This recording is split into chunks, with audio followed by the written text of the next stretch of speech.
Olá! O mês de junho é marcado pela conscientização sobre a violência contra a pessoa idosa.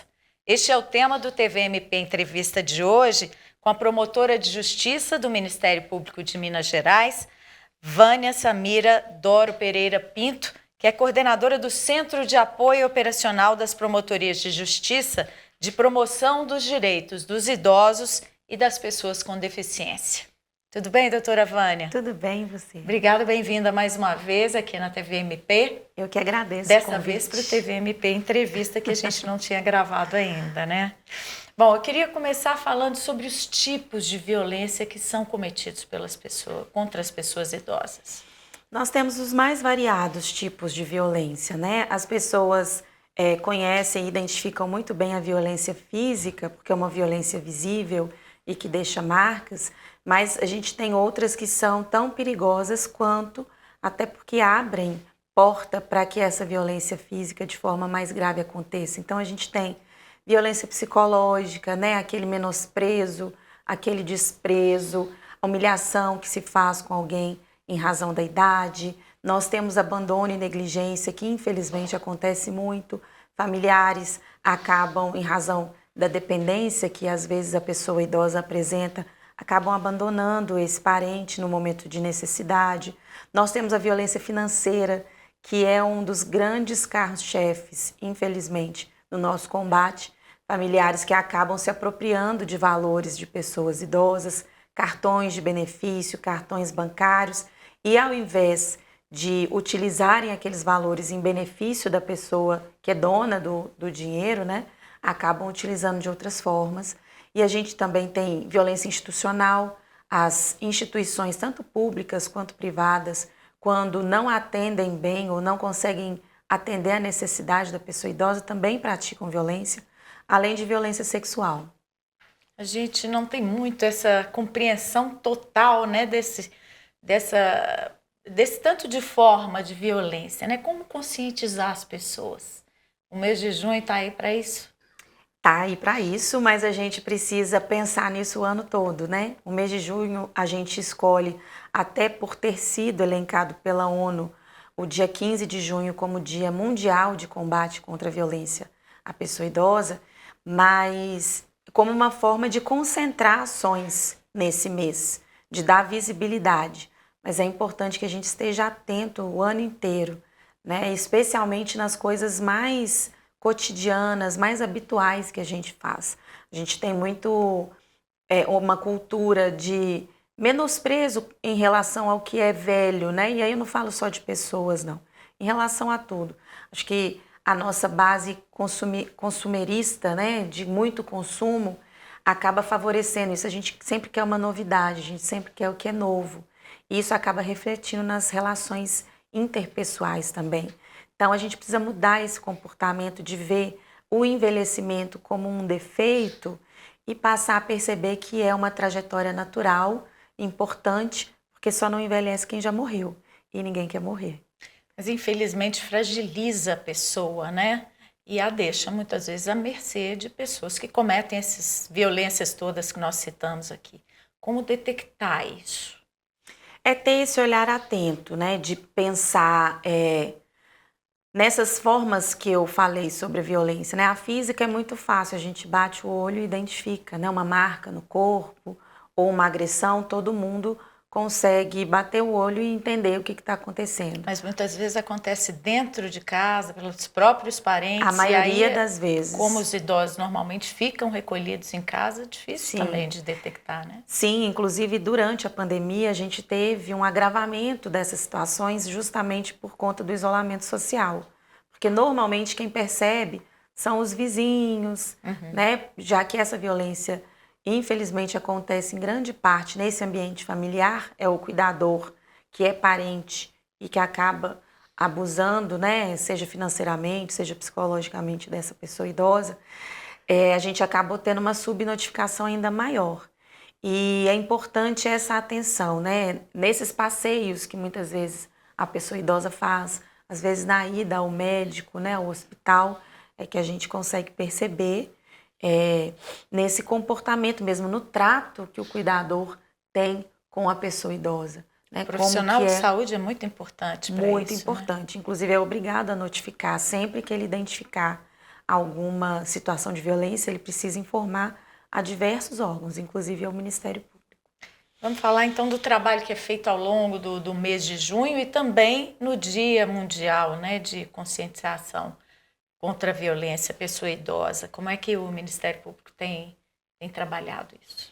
A gente já atua nessa área, como eu falei, o ano inteiro, né? Os promotores pelo Estado, durante o ano inteiro, fazem fiscalizações em instituições, recebem denúncias de pessoas que identificam essas violências praticadas em casa, por familiares, que conseguem acessar o Ministério Público ou pela ouvidoria, ou mesmo comparecendo à Promotoria de Justiça. Mas no mês de junho, a gente costuma participar de uma Operação Virtude. Ela antigamente se chamava Vetos, e ela já acontece, já é o 4º ano que a gente realiza. Não é o Ministério Público que organiza essa operação, ela é uma operação vinda do Ministério da Justiça e colocada para as secretarias de segurança pública, e a secretaria articula com os diversos órgãos de proteção para a realização dessas ações concentradas. Esse ano ela começou no dia 10 de junho e vai até o dia 10 de julho. E participam Polícia Militar, Vigilância Sanitária, Secretaria de Estado de Assistência Social, Secretaria de Saúde, participa o Ministério Público, Bombeiro Militar, Polícia Civil, a Sejusp, né, que é a coordenadora, a Secretaria de Segurança Pública, a Defensoria Pública, também participando dessas ações que duram esses 30 dias. O Dia mesmo Mundial da Conscientização, que é o dia 15 de junho, né, foi oficialmente reconhecido pela Assembleia Geral das Nações Unidas em 2011 e foi a pedido da Rede Internacional de Prevenção ao Abuso de Idosos. Como é que trabalha essa rede e como é que está essa conscientização hoje, né, 13 anos depois da constituição desse dia oficial? Essa rede é uma rede internacional, né? É uma organização internacional que trabalha muito na prevenção. Então, eles têm muito trabalhos no sentido de realização de congressos, levantamentos de estatísticas, justamente para tornar visível esse problema que a gente vive no mundo inteiro, né? Em razão da vulnerabilidade que já acompanha o envelhecimento, é muito necessário que essas questões sejam debatidas para que as pessoas tenham consciência de que isso acontece e que a gente precisa combater. E mudou essa conscientização no mundo e aqui? Eu acho que a gente tem mudado a passos muito lentos, sabe? Mas eu vejo nessa mudança da nossa sociedade como um todo, de buscar uma relação mais respeitosa com todos os grupos, né? Sejam grupos de pessoas com deficiência, sejam grupos de pessoas LGBT, sejam grupos de mulheres. Acho que todas essas mudanças sociais contribuem para que a gente avance também em relação à pessoa idosa, porque a porta que traz todas essas violências que eu falei no início é justamente essa discriminação, né? É o etarismo, é o preconceito em relação à pessoa que é idosa. É você imaginar que a pessoa, por ser idosa, ela basicamente perdeu os direitos dela, ela não tem mais autonomia para tomar decisões, o que ela fala não vale mais. Então, acho que nesse caminho social que a gente tem trilhado de buscar mais respeito de modo geral, a gente vai conseguir avançar um pouco mais. Bom, e além das ações que o Ministério Público propõe quando há denúncias, né, esse trabalho que já é feito, tem um trabalho corpo a corpo na praça pública em Belo Horizonte, né, feito no dia 15 de junho. A gente vai mostrar imagens da ação. Conta pra gente como é que é isso. Durante essa operação, né, a Virtude, a gente escolhe um dia que é chamado dia D, e aí são concentradas mais ações nesse dia. Em razão do dia 15, essa ação foi realizada no dia 14, que foi uma sexta-feira, e nós nos reunimos na Praça 7 no período da manhã, os diversos órgãos, então estavam lá o Ministério Público, estava a Sejusp, estava a Polícia Civil, Defensoria Pública, a Secretaria Municipal de Saúde compareceu e fez diversas ações, inclusive levaram lá uma iniciativa super divertida e lúdica de um grupo teatral que ninguém sabia que era teatral, eles faziam algumas cenas ali de violência contra a pessoa idosa e alguns populares até foram intervir lá achando que a situação era real, sabe? É bom para ver a reação das pessoas, Exatamente. né? Como é que elas vão agir diante de uma situação dessa. Sim, então foi muito interessante, foi uma ação muito rica, a gente faz atendimento na praça nesse dia, e aí a gente faz panfletagem, né, como uma ação educativa, mas o atendimento é sobre qualquer matéria, então a gente não diminui, não coloca específico para questões voltadas para a pessoa idosa. Então tudo que chega lá a gente registra, caso a pessoa queira registrar, e dá os encaminhamentos dentro do Ministério Público para a promotoria que seja responsável. E que tipo de informações são passadas, né, nessa questão da conscientização contra a violência a pessoas idosas? A gente fala sobre, né, o que seria essa violência e como contatar os órgãos de proteção caso tome conhecimento ou seja vítima de algum tipo de violência. Então, além de, nessa panfletagem que a gente faz, a gente entrega um panfletinho com um QR Code que a pessoa consegue acessar os diversos órgãos de proteção a partir desses QR Codes. E essas informações são pedidas mais por pessoas idosas mesmo ou pelo público em geral? Pelo público em geral. Muita gente, inclusive, pergunta para levar para um parente, eu vou avisar minha mãe, eu vou falar com a minha avó. Então, muita gente também repassa essa informação.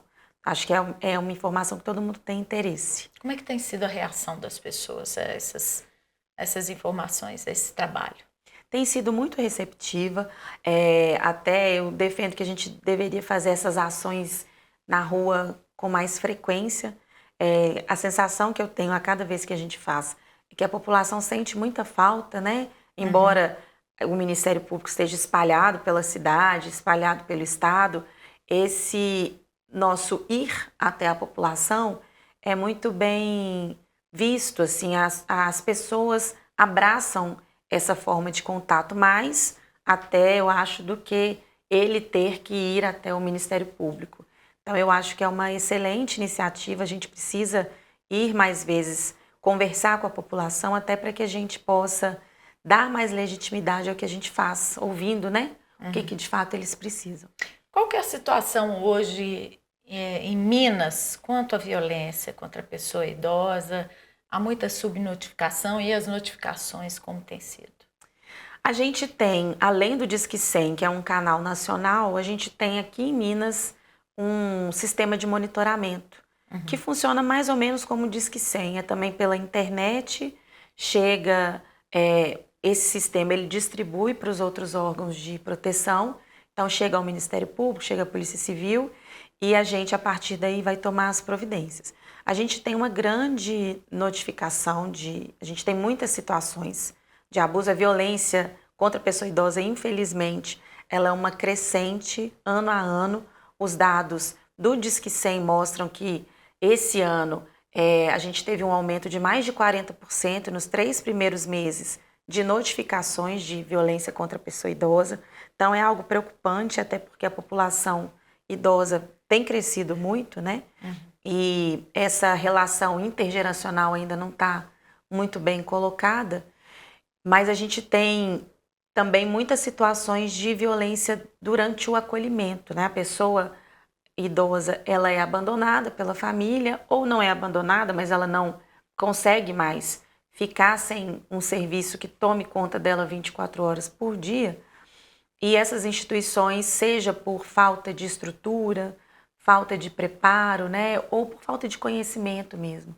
Muitas vezes quem trabalha ali não se profissionaliza, né, trabalha meio que naquela mentalidade de caridade, eu estou fazendo aqui um favor, então o que der para fazer tá bom. Não tem um preparo, uma formação específica. Exatamente. E aí geram situações de abuso, de violação de direitos, de maus tratos. E como é que o Ministério Público age nesses casos? A gente realiza as fiscalizações periódicas, né, dessas instituições. Então, mesmo as que a gente considera clandestinas, elas são fiscalizadas. E se são clandestinas mesmo, normalmente a gente realiza o fechamento dessas instituições, mas na maioria das vezes, quando a gente percebe que essas violações elas decorrem de defeitos estruturais e de pouca capacitação, a gente atua numa parceria para tentar regularizar o serviço, porque esses serviços são muito importantes, né? Muitas vezes a família de fato não dá conta de cuidar, ela precisa de um apoio para cuidar. Então é preciso que esses serviços sejam serviços de qualidade, para que a pessoa tenha um aumento na qualidade de vida. E que tipo de parceria que o Ministério Público faz? A gente passa a fazer uma fiscalização mais próxima, demonstrando quais as irregularidades, como saná-las. A gente traz os municípios que são os responsáveis pela política pública para participarem dessa discussão também e auxiliarem, né? Seja com fornecimento de mais mão de obra, seja com financiamento mais adequado dessas instituições. Recentemente nós temos tido casos de grande repercussão de abuso financeiro de idosos, né? Até o anúncio de uma política nova do governo federal. O que é preciso fazer para se melhorar nessa conscientização e na prevenção de casos desse tipo? É difícil, né? Normalmente a gente tem dois lados. Às vezes a pessoa que é vítima desse tipo de abuso, ela não entende que ela está sendo abusada e nessas relações de família é muito difícil porque é uma avó que quer ajudar o neto, né? Não vê aquilo como um extrapolamento, né? Ela não percebe que isso é prejudicial. Ou uma mãe que sempre cuidou daquele filho, que não trabalha e ela se sente responsável por tudo aquilo. Então é difícil você até conscientizar a vítima de que aquele ciclo precisa ser quebrado, né? E a gente ainda tem as situações em que a vítima já não tem mais o discernimento suficiente para se insurgir contra aquilo também. Então são situações de fato muito complexas. A gente procura atuar em rede, né? Então o Ministério Público, junto com os órgãos de assistência social, junto com os órgãos de saúde, e se for caso de polícia, junto com a polícia, para que a gente possa interromper esses ciclos de violência e até conscientizar esse familiar também. Porque às vezes ele também está mal orientado, ele também não entendeu que aquilo não pode fazer, que não é uma conduta adequada e ele não entende que ele está sendo abusivo com o parente dele. Então são situações muito complexas e que cada caso é um caso, né? Então a gente não tem uma fórmula para resolver. A gente precisa olhar caso a caso, junto da história daquela família, o que aconteceu, como que tudo tem se desenvolvido, como que é aquela dinâmica, para que a gente possa encontrar a melhor forma de dar uma solução adequada. Essas outras instituições que trabalham em rede, né, como o Ministério Público, participam dessas ações de conscientização também? Sim, sim. Quem são? No caso da Virtude, por exemplo, a Secretaria de Defesa Social participa, pela Subsecretaria de Direitos Humanos e pela Subsecretaria de Assistência Social.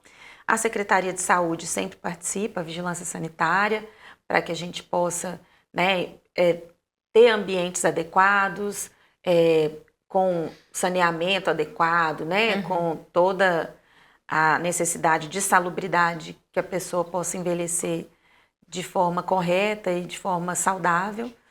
E, basicamente, essas duas são os grandes parceiros que a gente tem.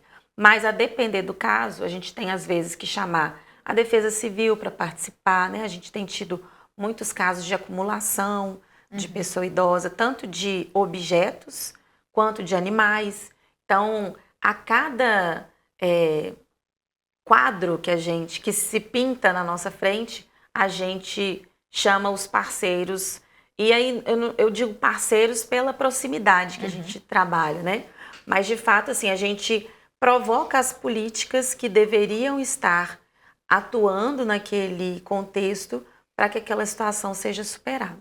E como é que se dá essa atuação num contexto desse, né? De acumulação de objetos, de lixo, às vezes, de animais. Como é que é a aproximação a essa pessoa idosa para que o trabalho seja feito? É sempre um desafio, é muito desafiador, né? Primeiro porque a pessoa que está nessa situação, ela não quer nenhum tipo de intervenção.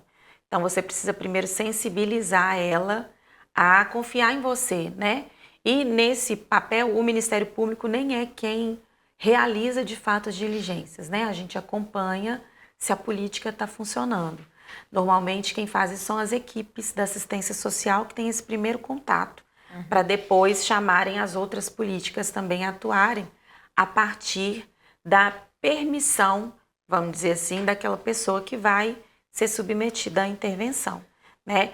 E aí é muito importante que essas equipes, elas atuem de forma desarmada, né? Porque se elas já chegam também cheias de preconceitos, cheias de julgamento, a resistência que elas vão encontrar vai ser muito maior. E aí a atuação fica muito prejudicada. Um trabalho delicado, né? Imagino. Muito.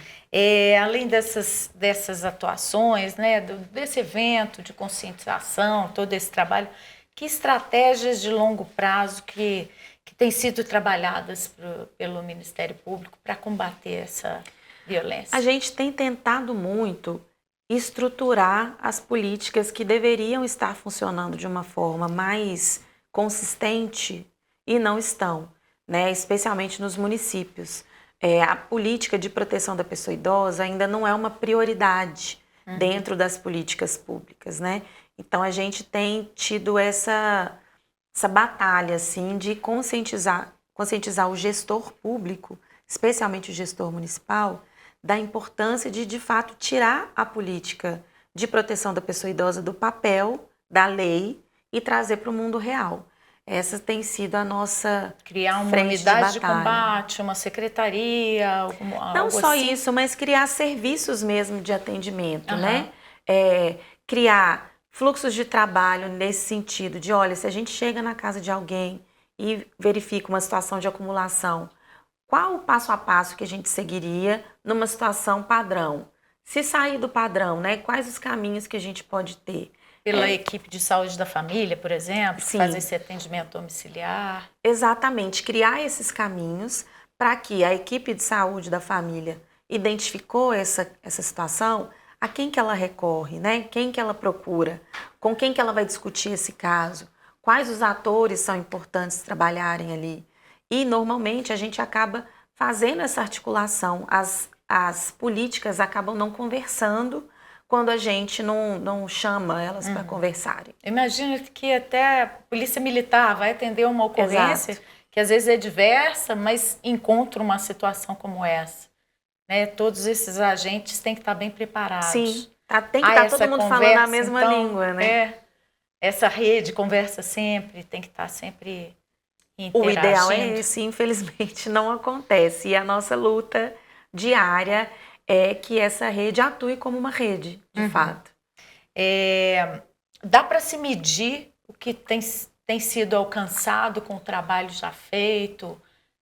O que se espera? Quais são as expectativas? Tem como mensurar isso? A gente não tem esses dados, sabe? Pelo menos ainda não. Eu gostaria muito que a gente no futuro tivesse algum sistema que a gente conseguisse alimentar para fazer essa mensuração, né? De alguma forma. Porque a gente trabalha muito o ano todo, todos os anos, e a gente tem várias vitórias assim, mas acaba que a gente não tem isso condensado e compilado até para apresentar, né? Olha, fazer uma prestação de contas social, assim. O Ministério Público está fazendo isso nessa área. E conseguiu isso. A gente ainda não tem. Mas a gente tem avançado, especialmente nessas questões de sensibilização do gestor de que ele tem uma obrigação legal, né? Ele não está fazendo favor para ninguém. Só que são batalhas que a gente caminha muito lentamente, né? É mudança de cultura, é mudança de perspectiva, de paradigma, inclusive dessas instituições também, que, como eu disse, ainda trabalham muito nesse sistema caritativo, né? E o próprio município, que às vezes doa ali para essa instituição alimento, alguma coisa, como se a política pública não fosse política pública, como se ele estivesse ajudando por caridade, né? Ele está sendo um bom cristão, um bom samaritano, algo do tipo.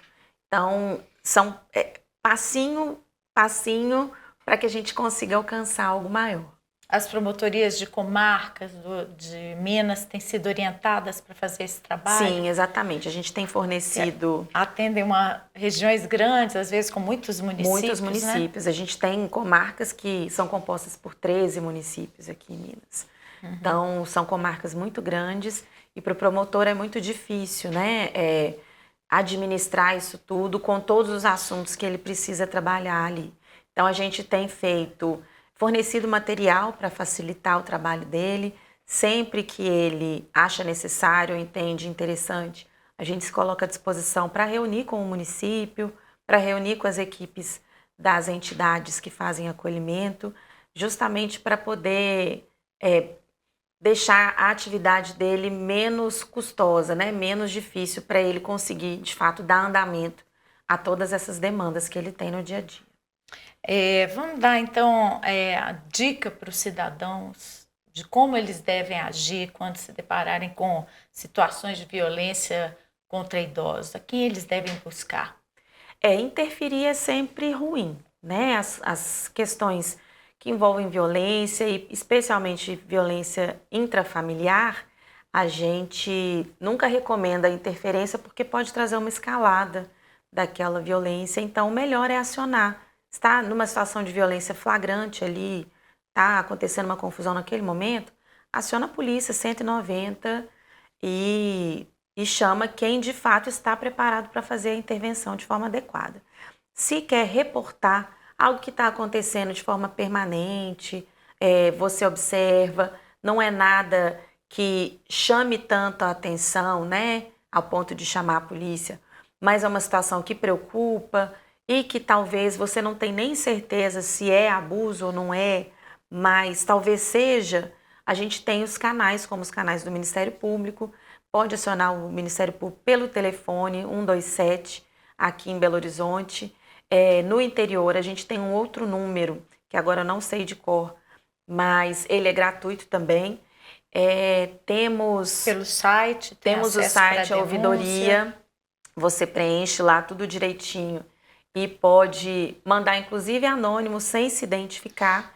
Agora, se quiser se identificar para ter notícia de como aquilo caminhou, né, porque aí a gente tem como dar um retorno para quem fez a manifestação, pode colocar também que quer ter os dados mantidos sob sigilo, mesmo fornecendo dado para a gente, que aí o promotor que receber aquilo não vai identificar a pessoa que fez a denúncia, mas se precisar dar um retorno para ela ou pedir mais informações, vai conseguir ter acesso a ela por esse canal. A gente falou também do Disque 100. Sim. Quem que presta esse serviço? Quem que faz esse atendimento? O Disque 100, ele é operado pelo Ministério dos Direitos Humanos e é um telefone, né, um contato nacional, mas eles fazem dessa forma também.